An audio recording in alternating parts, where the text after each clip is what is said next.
A Rádio USP apresenta Programa Universidade 93,7.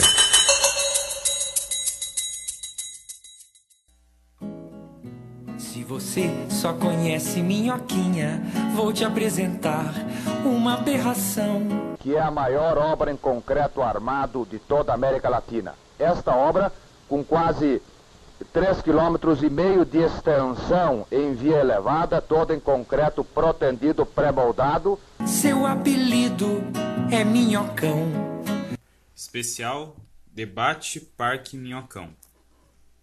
Olá, ouvintes da Rádio USP, eu sou Rodrigo Brucoli. E eu sou Rafael Conkle. Está no ar mais um programa Universidade 93,7. O programa de hoje abordará o projeto de construção do Parque Minhocão. Que é a maior obra em concreto armado de toda a América Latina. Esta obra, com quase 3,5 km de extensão em via elevada, toda em concreto protendido, pré-moldado, com um custo de 37 milhões de cruzeiros novos aproximadamente, inaugura uma nova solução de sistema viário para a cidade de São Paulo, que já tem sido aplicada em outras capitais do mundo. Ou seja, o tráfego rápido em vias elevadas, sem nenhum cruzamento. A gente acabou de ouvir o então prefeito da cidade de São Paulo, Paulo Maluf, anunciando a construção do elevado João Goulart, popularmente conhecido como Minhocão, em 1969. Localizado no centro de São Paulo, o Minhocão é uma das principais vias de conexão da Zona Leste à Zona Oeste da cidade. Ele liga a Radial Leste à Avenida Francisco Matarazzo. Ao longo de quase 50 anos, o elevado foi centro das mais diversas polêmicas. Parte dos moradores reclamam do barulho provocado pelos carros, e uma das explicações é que a altura do elevado fica entre os apartamentos do primeiro e do segundo andar dos prédios da Rua Amaral Gurgel. Outra parcela da população considera a arquitetura do elevado violenta, por privilegiar o trânsito de carros e não de pessoas, ou também por bloquear a passagem do sol. Apesar das críticas, hoje milhares de pessoas usam o elevado João Goulart diariamente. Para entender um pouco melhor o projeto da Prefeitura de implantação do Parque Minhocão, vamos ouvir a reportagem de Juliana Lima. No dia 21 de fevereiro deste ano, o prefeito da cidade de São Paulo, Bruno Covas, do PSDB, anunciou a implantação do Parque Minhocão.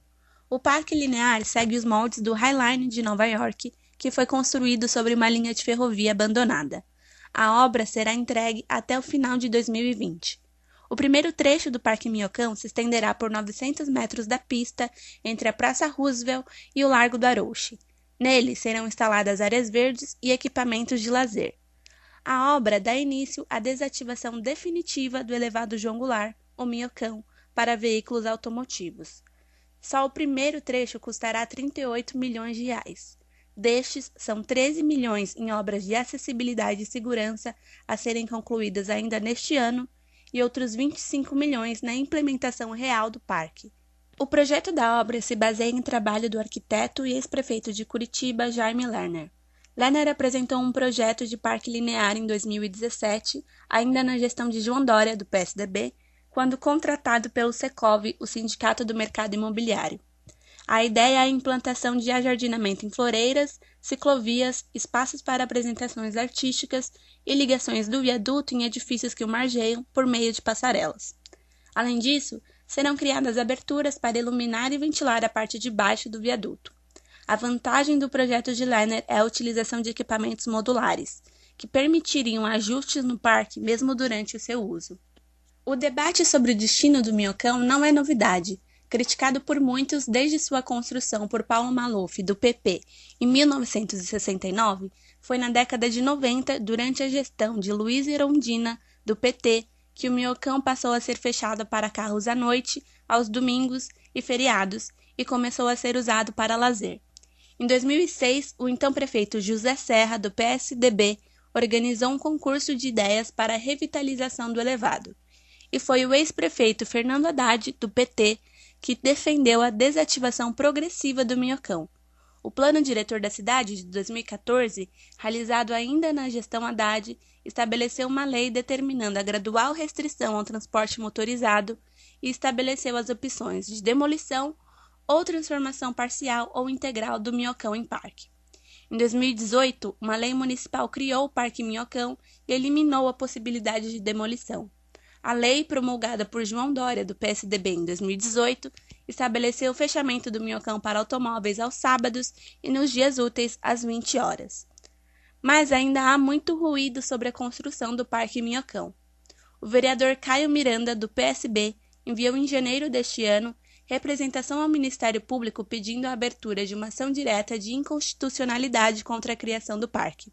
Em canal do YouTube, o vereador se posiciona a favor do desmonte do elevado. Para a população, as preocupações são diversas. Embora a Prefeitura defenda que o impacto no trânsito não será grande e poderá ser facilmente atenuado, essa ainda é uma preocupação, visto que o elevado é atualmente uma via essencial para a cidade. Questiona-se a falta de debate público sobre o assunto, bem como a colocação de prioridade na construção do parque, em detrimento de outras necessidades de São Paulo.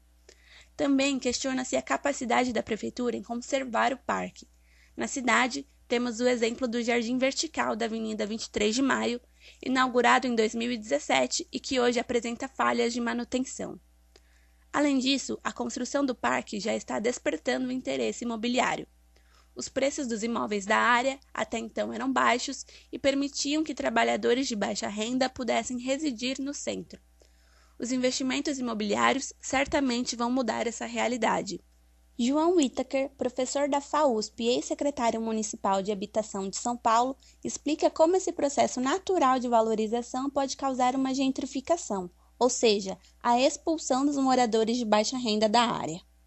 Quando se fala em processo de valorização dos preços imobiliários, também é absolutamente natural e previsível que você tenha um processo de gentrificação. Então, na verdade, o que precisa é você ter, ao mesmo tempo que o prefeito anuncia o Minhocão, ele deveria, no mesmo momento, com a mesma ênfase e com muita tecnicidade, muita precisão, anunciar qual é o pacote de medidas de regulação, né, do espaço público que ele vai oferecer para poder justamente garantir a não expulsão da população mais pobre. Seja qual for o futuro do Minhocão, ele com certeza não virá sem grandes repercussões. De São Paulo, Juliana Lima. Aqui no estúdio estamos com 2 convidados para discutir a proposta da Prefeitura de São Paulo na construção do Parque Minhocão.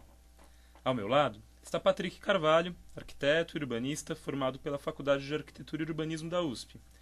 Ele atua desde 2002 em administração pública, colaborando na construção de políticas públicas de habitação e desenvolvimento urbano. Patrick foi secretário adjunto da Secretaria de Patrimônio da União do Ministério do Planejamento, Orçamento e Gestão de 2011 a 2016. Ele também trabalhou na Secretaria de Habitação do município de Osasco, de 2005 a 2011, como diretor de regularização fundiária. Foi também gerente de planejamento da Coab de São Paulo, de 2002 a 2004.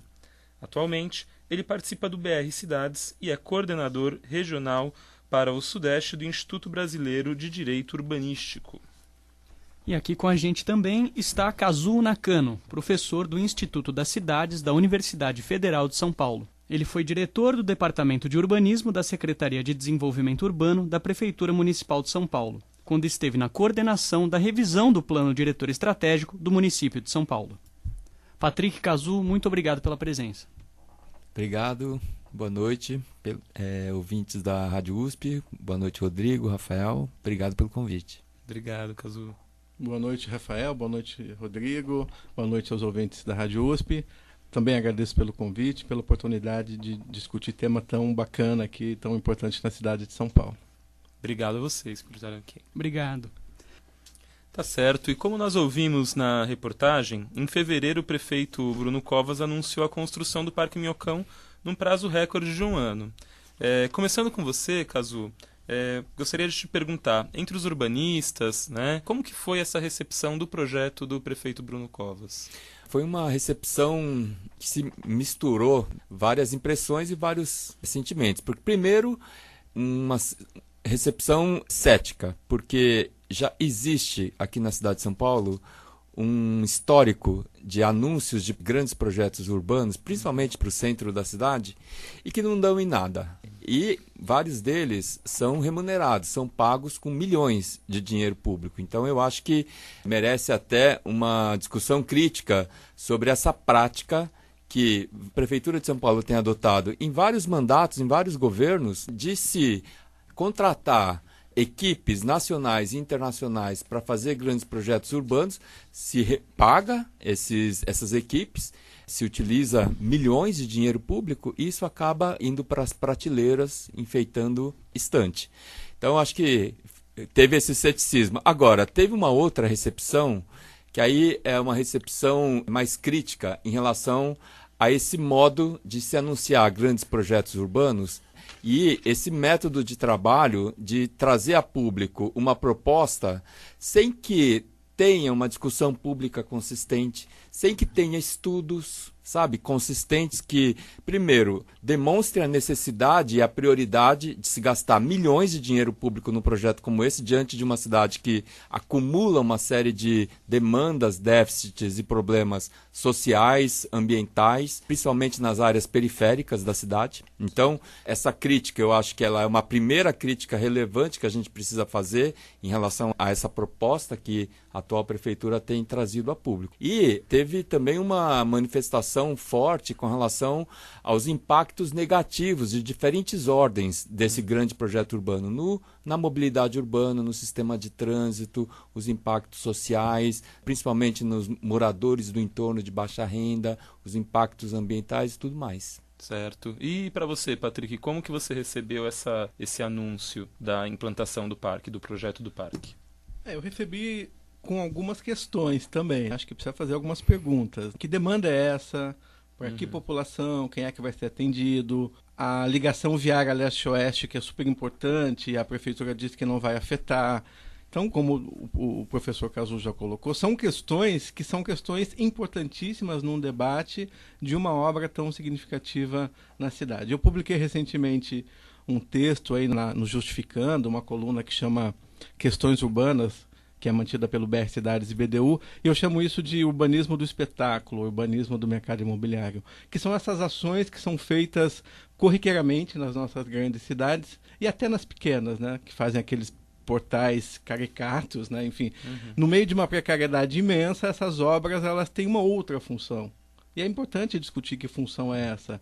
Uma função que muitas vezes está muito ligada ao mercado imobiliário, a despertar ou incentivar o apetite do mercado imobiliário em determinadas regiões da cidade onde o mercado estava, de certa forma, estagnado. Então, a principal questão que a gente tem colocado é exatamente a falta de um debate público mais amplo para debater não a obra somente, mas questões que decorrem da decisão de fazer essa obra, questões que afetam a vida de pequenos comerciantes, de moradores de rua que tem naquele local, para a gente não continuar tratando essas questões como questão de polícia, como essa cidade tem tratado há bastante tempo, né? A gente trata morador de rua, a gente tem tratado população de baixa renda como caso de polícia. E o Minhocão deveria seguir, né, o Parque Minhocão, o Parque Presidente João Goulart, né, enfim, ele poderia seguir um caminho distinto. Certo. Vamos ouvir agora a entrevista que a repórter Laura Castanho fez com o secretário do Desenvolvimento Urbano, Fernando Chucri.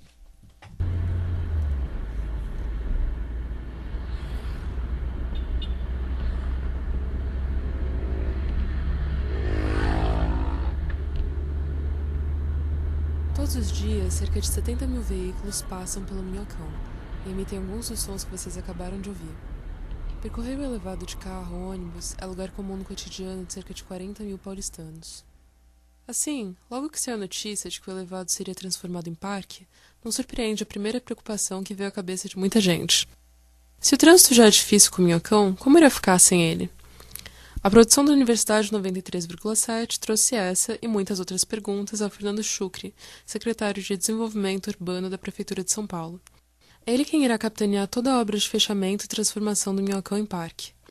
Na entrevista ao programa, ele afirmou que o impacto sobre o trânsito será pequeno, uma vez que há vias alternativas na região e que o número de veículos que utilizam o Minhocão é pequeno se comparado à frota inteira da capital.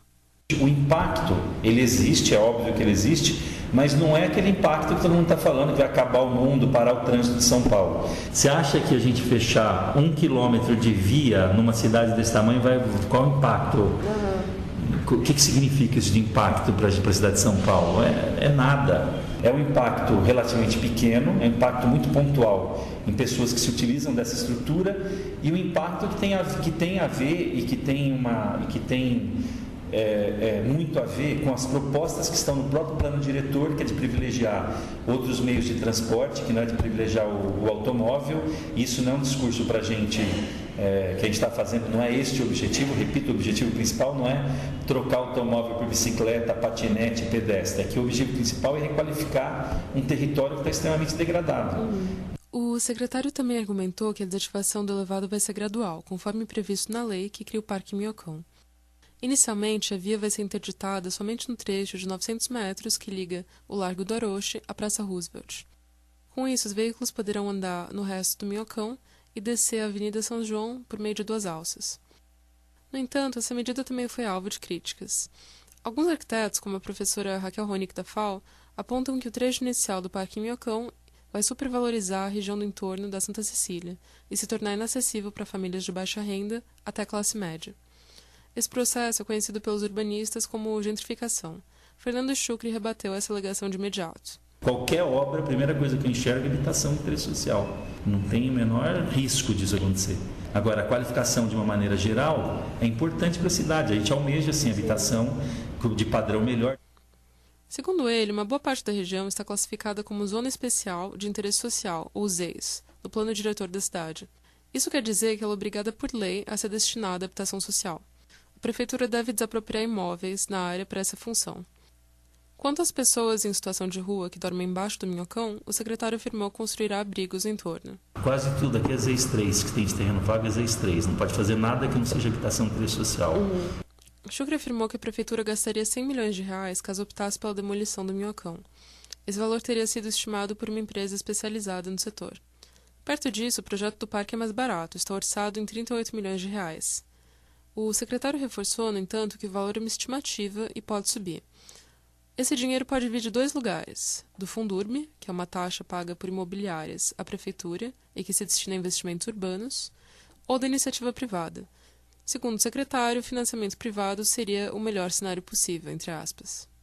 A melhor situação possível pode ser, com um projeto na mão, tentar fazer um modelo que viabilize exploração de privado, e havia interessado em implantar o parque com recursos privados.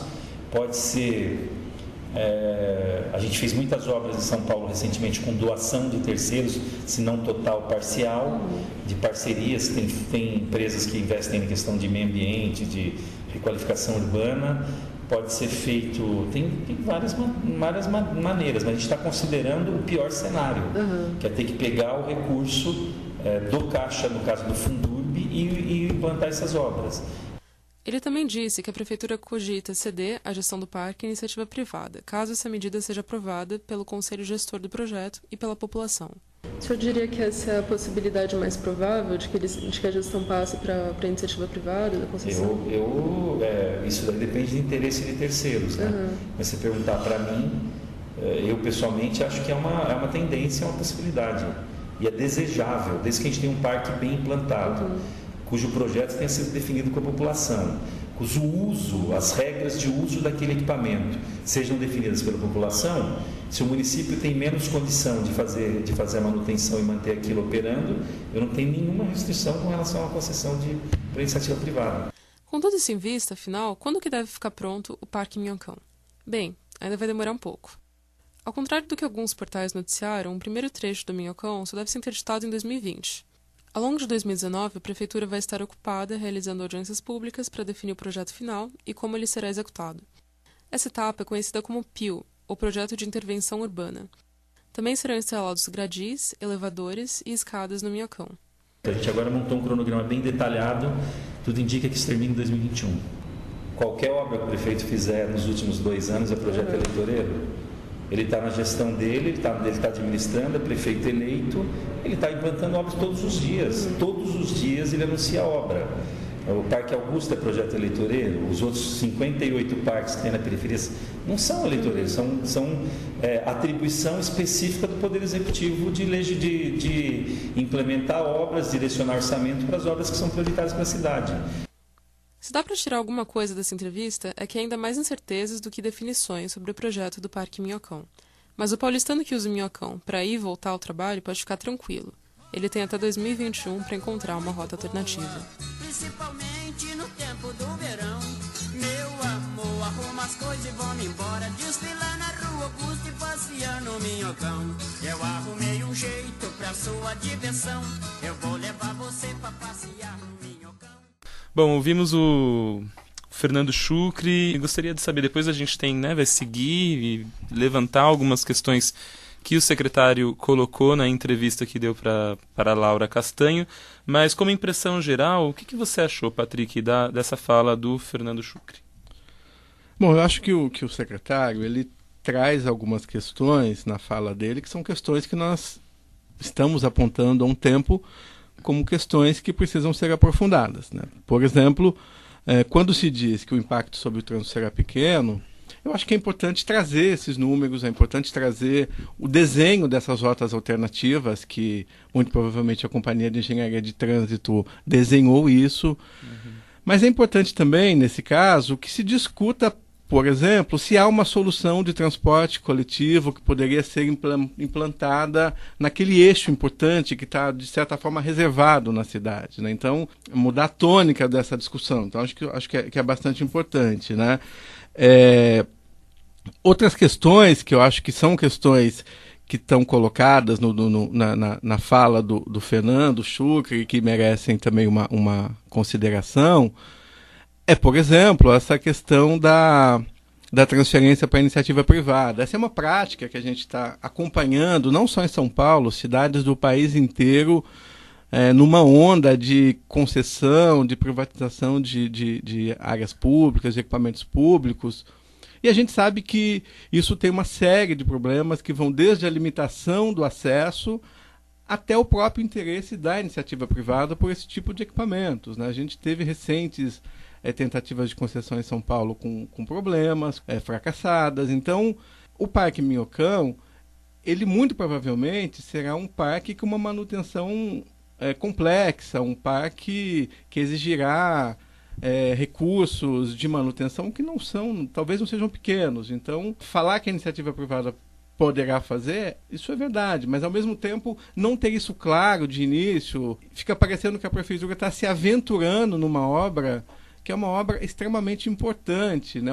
Não só como obra, como definição de metodologia de interferir numa região da cidade, que é uma discussão há bastante tempo, né? Então, eu vou insistir nessa questão que o Cazu colocou, eu também coloquei, que é uma questão do método, né? De como é que se discute isso. E uma questão que vem à tona também são os presentes que a cidade tem ganho. A cidade tem ganho presentes pagos pelo Secov, pagos por interesses, que são interesses que não são os interesses gerais da cidade. E muitas vezes eles podem vir bem embaladinhos, com uma aparência moderna, com uma aparência utilizando palavras que têm um sentido que há muito tempo a gente tem escutado, requalificação, reconversão e retrofit, que a nossa tradição, a tradição nas cidades brasileiras, é que esses projetos quase sempre significam a expulsão dos indesejáveis, aquilo que na entrevista o professor João Ita que chamou de gentrificação, que é o termo técnico. Então, assim, são questões que podem ser desenvolvidas ao longo de um projeto, mas elas precisam estar anunciadas antes, para que a sociedade saiba o que vai acontecer com aquele entorno.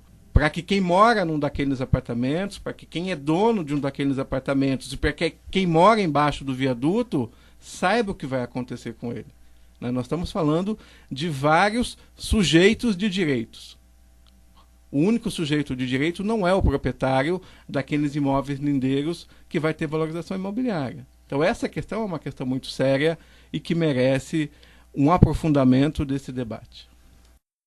Agora, com relação ao método, aí é uma discussão bem do nosso campo, do urbanismo, e também interessa para a sociedade, porque projeto urbano, geralmente ele vem a público como uma imagem, como uma maquete eletrônica, um espaço novo, arborizado, sedutor, glamourizado. Agora, projeto urbano não é uma imagem sedutora da cidade. Projeto urbano é um processo. É um processo sociopolítico, econômico, institucional e técnico. Ele tem que estar sendo desenvolvido antes de ser anunciado publicamente, durante o anúncio e depois do anúncio. Essas estratégias, antes do anúncio, elas são fundamentais. Então, antes de você trazer um anúncio desse, né, qualquer país do mundo que tenha a preocupação de que um projeto desse vá ter impactos negativos e tem a preocupação de prevenir, né, esses impactos, faz essa estratégia antes de anunciar publicamente. E aí o anúncio de projeto, né, ele tem uma estratégia, né, no momento, né, chave para você anunciar o projeto já com toda essa estratégia preparada. E depois você tem a implementação do projeto, aí você já vai mitigando esses impactos. Então, a gente vê que esse descuido que o Brasil tem no processo de formulação e implementação de um grande projeto urbano mostra bem o descaso, né, e também o descompromisso com, né, a implementação de um projeto desse. Por isso que ele provoca muito ceticismo. Muito legal, muito obrigado, Kazu. A gente gostaria de agradecer então aos nossos convidados mais uma vez pela participação, o professor Kazu Nakano, do Instituto das Cidades da Universidade Federal de São Paulo, e o arquiteto e urbanista Patrick Carvalho. Muito obrigado a vocês dois. Obrigado vocês por ter recebido a gente, ter propiciado esse momento, né, de riquíssimo troca de ideias e experiências. Eu também agradeço e parabenizo pela iniciativa. Acho que discutir cidades é uma discussão interessante e rica. Gostaria que vocês fizessem isso mais vezes, né? E vou fazer aqui uma pequena propaganda. Existem vários fóruns da sociedade civil discutindo essas questões, formulando propostas para cidades brasileiras, né, como o BR Cidades, como o Instituto Brasileiro de Direito Urbanístico, o Instituto das Cidades lá da Unifesp, ou seja, tem uma efervescência na sociedade pensando as cidades, pensando propostas e desenhando saídas. Eu acho que ampliar esse diálogo é uma tarefa muito importante e acho que vocês estão de parabéns por cumprir parte dessa missão, trazendo esse debate para a Rádio USP. Parabéns mesmo. Fica aqui a sugestão de chamar, né, representantes do BR Cidades para fazer uma discussão sobre as propostas que estão sendo construídas a partir de uma articulação nacional em 16 estados. Muito legal. Nossa expectativa, de fato, é que essa reportagem não acabe aqui, né? Que o tema não se encerre aqui. Sim, que nós possamos continuar realmente discutindo e pensando alternativas para a cidade, porque a gente aprendeu muito com a entrevista e também considera que é fundamental realmente a gente promover esse debate. Muito obrigado mesmo. Bacana. Podemos até pensar uma parceria, de repente, com o BR, com a Unifesp. Enfim, acho que com a Rádio USP. A gente está aberto a isso. Legal. Legal, muito obrigado. Bom, as reportagens dessa edição foram de Juliana Lima, Laura Castanho e Thiago Duran. Ouvimos ao longo do programa a música Vamos Mariquinha, de Geraldo Vandré. Na vinheta do programa, reproduzimos trecho da marchinha Ode ao Minhocão, da dupla Os Marcheiros. Eu sou Rodrigo Brucoli. E eu sou Rafael Conkle, e o Universidade 93,7 fica por aqui. A continuação deste debate sobre o Parque Minhocão você ouve na semana que vem. Se você só conhece Minhoquinha, vou te apresentar uma aberração. Que é a maior obra em concreto armado de toda a América Latina. Esta obra, com quase 3,5 km de extensão em via elevada, toda em concreto protendido, pré-moldado. Seu apelido é Minhocão. Especial Debate Parque Minhocão. A Rádio USP apresentou Programa Universidade 93,7.